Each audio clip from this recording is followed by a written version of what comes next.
नमस्कार मित्रों। अध्याय 1 में हमने जाना कि किस प्रकार अर्जुन युद्ध में अपने सामने अपने परिजनों को देखकर शोक से इतना संतप्त हो उठा कि वह अपने धनुष बाण एक ओर रखकर रथ के आसन पर बैठ जाता है। तो चलिए दोस्तों शुरू करते हैं भगवत गीता का अध्याय 2। गीता का सार। संजय धृतराष्ट्र से कहता है, करुणा से व्याप्त शोक युक्त अश्रुपूरित नेत्रों वाले अर्जुन को देखकर मधुसूदन कृष्ण ने ये शब्द कहे। भगवान श्री कृष्ण ने कहा, हे अर्जुन, तुम्हारे मन में यह कल्मश कैसे आया? यह उस मनुष्य के लिए तनिक भी अनुकूल नहीं है जो जीवन के मूल्य को जानता हो। उससे उच्च लोक की नहीं अपितु अपयश की प्राप्ति होती है। हे पितापुत्र, इस हीन नपुंसकता को प्राप्त मत हो, यह तुम्हें शोभा नहीं देती। हे शत्रुओं के दमन करता, हृदय की शूद्र दुर्बलता को त्याग कर युद्ध के लिए खड़े हो जाओ। तभी अर्जुन भगवान श्री कृष्ण से कहते हैं, हे शत्रुवंता, हे मधुसूदन, मैं युद्ध भूमि में किस तरह भीष्म, द्रोण जैसे पूजनीय व्यक्तियों पर उलटकर बाण चलाना चाहूँगा। ऐसे महापुरुषों को जो मेरे गुरु है, उन्हें मारकर जीने की अपेक्षा इस संसार में भीख मांग कर खाना अच्छा है। भले ही वे मेरे सांसारिक लाभ के इच्छुक हो, किंतु है तो गुरुजन ही। यदि उनका वध होता है तो हमारे द्वारा भाग्य प्रत्येक वस्तु उनके रक्त से सनी होगी। हम यह भी जानते हैं कि हमारे लिए क्या श्रेष्ठ है, उनको जीतना या उनके द्वारा जीते जाना। यदि हम धृतराष्ट्र के पुत्रों का वध कर देते हैं तो हमें जीवित रहने की आवश्यकता नहीं है। फिर भी वे युद्ध भूमि में हमारे समक्ष खड़े हैं। अब मैं अपनी कृपण दुर्बलता के कारण अपना कर्तव्य भूल गया हूँ और सारा धैर्य खो चुका हूँ। ऐसी अवस्था में मैं आपसे पूछ रहा हूँ कि जो मेरे लिए श्रेयस्कर हो उसे निश्चित रूप से बताए। अब मैं आपका शिष्य हूँ और आपका शरणागत हूँ, कृपया मुझे उपदेश दे। मुझे ऐसा कोई साधन नहीं दिखता है जो मेरी इंद्रियों को सुखाने वाले इस शोक को दूर कर सके। स्वर्ग पर देवताओं के आधिपत्य की तरह इस धन धान्य संपन्न सारी पृथ्वी पर निष्कंटक राज्य प्राप्त करके भी मैं इस शोक को दूर नहीं कर सकूंगा। संजय ने कहा। इस प्रकार कहने के बाद शत्रुओं का दमन करने वाले अर्जुन कृष्ण से बोले, हे गोविंद, मैं युद्ध नहीं करूंगा, और वह चुप हो जाता है। हे भरतवंशी धृतराष्ट्र, उस समय दोनों सेनाओं के मध्य शोकमग्न अर्जुन से कृष्ण ने मानो हंसते हुए ये शब्द कहे। श्री भगवान ने अर्जुन से कहा, तुम पांडित्यपूर्ण वचन कहते हुए उनके लिए शोक कर रहे हो जो शोक करने के योग्य ही नहीं है। जो विद्वान होते हैं वे न तो जीवित के लिए न मृत के लिए शोक करते हैं। ऐसा कभी भी नहीं हुआ कि मैं न रहा हूँ, तुम न रहे हो, अथवा ये समस्त राजा न रहे हो, और ऐसा न है कि भविष्य में हम लोग नहीं रहेंगे। जिस प्रकार शरीरधारी आत्मा इस वर्तमान शरीर में बाल्यावस्था से तरुणावस्था और फिर वृद्धावस्था में निरंतर अग्रसर होता रहता है, उसी प्रकार मृत्यु होने पर आत्मा दूसरे शरीर में चला जाता है। धीर व्यक्ति ऐसे परिवर्तन से मोहित नहीं होता है। हे कुंती पुत्र अर्जुन, सुख तथा दुख का क्षणिक उदय तथा काल क्रम में उनका अंतर ध्यान होना सर्दी तथा गर्मी की ऋतुओं के आने जाने के समान है। हे भरतवंशी, वे इंद्रिय बोध से उत्पन्न होते हैं और मनुष्य को चाहिए कि अविचल भाव से उनको सहन करना सीखे। हे पुरुष श्रेष्ठ अर्जुन, जो पुरुष सुख तथा दुख दोनों से विचलित नहीं होता और इन दोनों में समभाव रहता है, वह निश्चित रूप से मुक्ति के योग्य है। तत्वदर्शियों ने यह निष्कर्ष निकाला है कि असत यानी भौतिक शरीर का जो कोई चिरस्थायित्व नहीं है, किंतु सत यानी आत्मा अपरिवर्तित रहता है। उन्होंने इन दोनों की प्रकृति के अध्ययन द्वारा यह निष्कर्ष निकाला है, जो सारे शरीर में व्याप्त है उसे ही तुम अविनाशी समझो। उस अव्यय आत्मा को नष्ट करने में कोई भी समर्थ नहीं है। अविनाशी, अप्रमेय तथा शाश्वत जीव के भौतिक शरीर का अंत अवश्यम भावी है।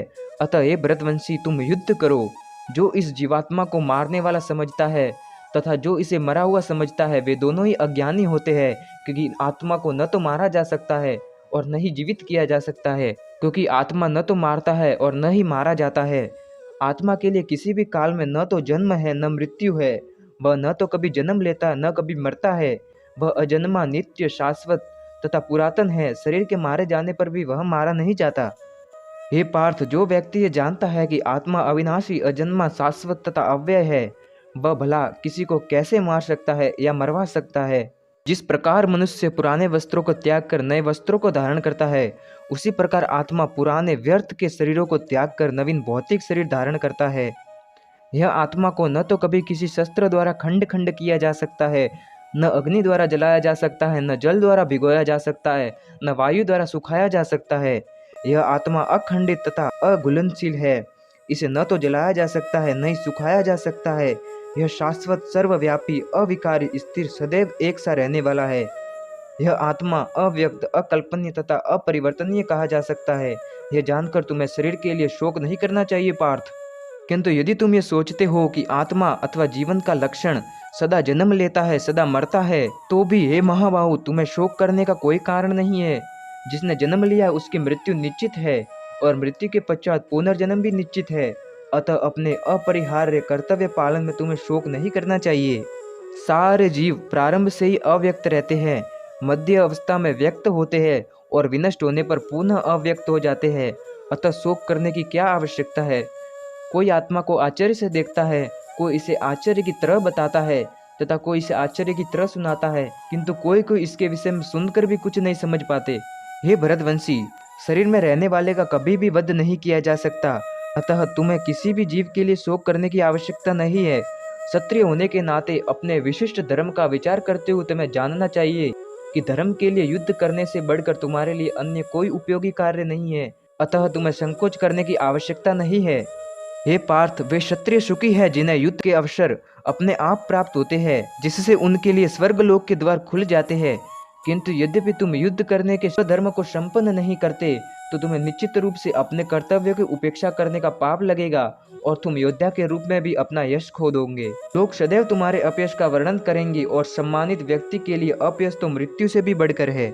जिन जिन महान योद्धाओं ने तुम्हारे नाम तथा यश को सम्मान दिया है वे सोचेंगे कि तुमने डर के मारे युद्ध भूमि छोड़ दी है और इस तरह वे तुम्हें तुच्छ मानेंगे। तुम्हारे शत्रु अनेक प्रकार के कटु शब्दों से तुम्हारा वर्णन करेंगे और तुम्हारी सामर्थ्य का उपहास करेंगे। तुम्हारे लिए इसे दुखदायी और क्या हो सकता है।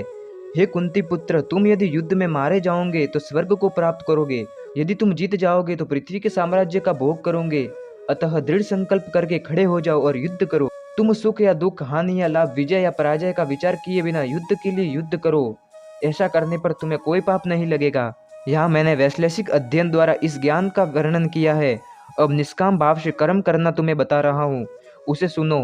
हे पार्थ, तुम यदि ऐसा ज्ञान से कर्म करोगे तो तुम कर्मों के बंधन से अपने आप को मुक्त कर सकते हो। दोस्तों, श्री कृष्ण अर्जुन से कहते हैं कि कर्म के प्रयास में न तो हानि होती है और न ही लाभ होता है, अपितु इस पथ पर की गई अल्प प्रगति भी महान भय से हमारी रक्षा करती है। जो इस मार्ग पर चलते हैं वे प्रयोजन में दृढ़ रहते हैं और उनका लक्ष्य भी एक होता है। हे कुरुनंदन, जो दृढ़ प्रतिज्ञ नहीं होते हैं उनकी बुद्धि अनेक शाखाओं में विभक्त रहती है। अल्प ज्ञानी मनुष्य वेदों के उन अलंकार शब्दों के प्रति अत्यधिक आसक्त रहते हैं जो स्वर्ग की प्राप्ति, अच्छे जन्म, शक्ति इत्यादि के लिए विविध सकाम कर्म करने की संतुति करते हैं।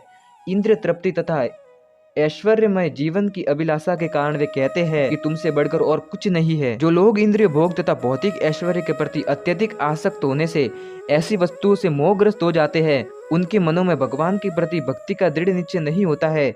वेदों में मुख्यतः प्रकृति के 3 गुणों का वर्णन हुआ है।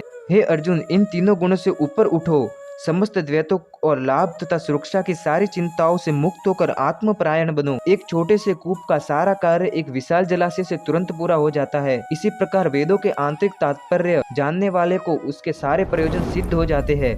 कर्मण्येवाधिकारस्ते मा फलेषु कदाचन मा कर्म फल हेतुर्ब्रह्मा ते संगोस्तवि कर्मणे। तुम्हें अपना कर्म करने में अधिकार है, किंतु कर्म के फलों में तुम अधिकारी नहीं हो। तुम न तो कभी अपने आप को अपने कर्मों के फलों का कारण मानो और न ही कर्म न करने में कभी आसक्त हो जाओ। हे अर्जुन, जय अथवा पराजय की समस्त आसक्ति त्याग कर समभाव से अपना कर्म करो। ऐसी समता योग कहलाती है। हे धनंजय, भक्ति के द्वारा समस्त गर्हित कर्मों से दूर रहो और उसी भाव से भगवान की शरण ग्रहण करो। जो व्यक्ति अपने सकाम कर्म फलों को भोगना चाहता है वे कृपण होते हैं, अर्थात वे कंजूस होते हैं। भक्ति में संलग्न मनुष्य इस जीवन में ही अच्छे तथा बुरे कार्यों से अपने को मुक्त कर लेता है। अतः योग के द्वारा प्रयत्न करो, क्योंकि सारा कार्य कौशल यही है। इस तरह भगवत भक्ति में लगे रहकर बड़े से बड़े ऋषि, मुनि अथवा भक्तगण अपने आप को इस भौतिक संसार में कर्म के फलों से मुक्त कर लेते हैं। इस प्रकार वे जन्म मृत्यु के चक्रों से छूट जाते हैं और भगवान के पास जाकर उस अवस्था को प्राप्त कर लेते हैं जो समस्त दुखों से परे होती है। जब तुम्हारी बुद्धि मोह रूपी सघन वन को पार कर जाएगी तो तुम सुने हुए तथा सुनने योग्य सबके प्रति अन्य मनस्क हो जाओगे। जब तुम्हारा मन वेदों की अलंकारमयी भाषा से विचलित न हो और यह आत्म साक्षात्कार की समाधि में स्थित हो जाए, तब तुम्हें दिव्य चेतना प्राप्त हो जाएगी। अर्जुन श्री कृष्ण से कहता है, हे कृष्ण, आध्यात्म में लीन चेतना वाले व्यक्ति के क्या लक्षण होते हैं, कैसे बोलता है तथा उसकी भाषा क्या होती है, वह किस तरह बैठता और चलता है। भगवान श्री कृष्ण कहते हैं, हे पार्थ, जब मनुष्य मनोधर्म से उत्पन्न होने वाली इंद्रिय तृप्ति की समस्त कामनाओं का परित्याग कर देता है और जब इस तरह से विशुद्ध हुआ उसका मन आत्मा से संतोष प्राप्त करता है, तो वह विशुद्ध दिव्य चेतना को प्राप्त कहा जाता है। जो त्रय तापों के होने पर भी मन में विचलन नहीं होता अथवा सुखों में प्रसन्न नहीं होता, जो आसक्त, भय तथा क्रोध से मुक्त है, वह स्थिर मन वाला मनु कहलाता है। इस भौतिक जगत में जो व्यक्ति न तो शुभ की प्राप्ति से हर्षित होता है और न अशुभ की प्राप्ति से उसे घृणा होती है, वह पूर्ण ज्ञान में स्थिर होता है। जिस प्रकार कछुआ अपने अंगों को संकुचित करके खोल के भीतर कर लेता है, उसी तरह जो मनुष्य अपनी इंद्रियों को इंद्रिय विषयों से खींच लेता है, वह पूर्ण चेतना में दृढ़ता पूर्वक स्थिर होता है। देहधारी जीवन इंद्रिय भोग से भले ही निवृत्त हो जाए, पर उसमें इंद्रिय भोगों की इच्छा बनी रहती है। लेकिन उत्तम रस के अनुभव होने से ऐसे कार्यों को बंद करने पर वह भक्ति में स्थिर हो जाता है। हे अर्जुन, इंद्रियां इतनी प्रबल तथा वेगवान होती है कि वे उस विवेक पुरुष के मन को भी बलपूर्वक हर लेती है, जो उन्हें वश में करने का प्रयत्न करता है। जो इंद्रियों को पूर्णतया वश में रखते हुए इंद्रिय संयमन करता है और अपनी चेतना को मुझ में स्थिर कर देता है, वह मनुष्य स्थिर बुद्धि कहलाता है। इंद्रिय विषयों का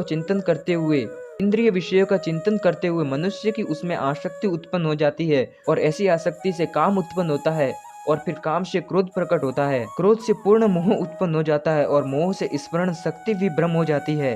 जब स्मरण शक्ति भ्रमित हो जाती है तो बुद्धि नष्ट हो जाती है और बुद्धि के नष्ट होने पर मनुष्य भवकूप में पुनः गिर जाता है। किंतु समस्त राग तथा द्वेष से मुक्त एवं अपनी इंद्रियों को स्वयं द्वारा वश में करने में समर्थ व्यक्ति भगवान की पूर्ण कृपा प्राप्त कर सकता है। इस प्रकार से कृष्ण भावनामृत से तुष्ट व्यक्ति के लिए संसार में तीनों ताप नष्ट हो जाते हैं और ऐसी तुष्ट चेतना होने पर उसकी बुद्धि शीघ्र ही स्थिर हो जाती है।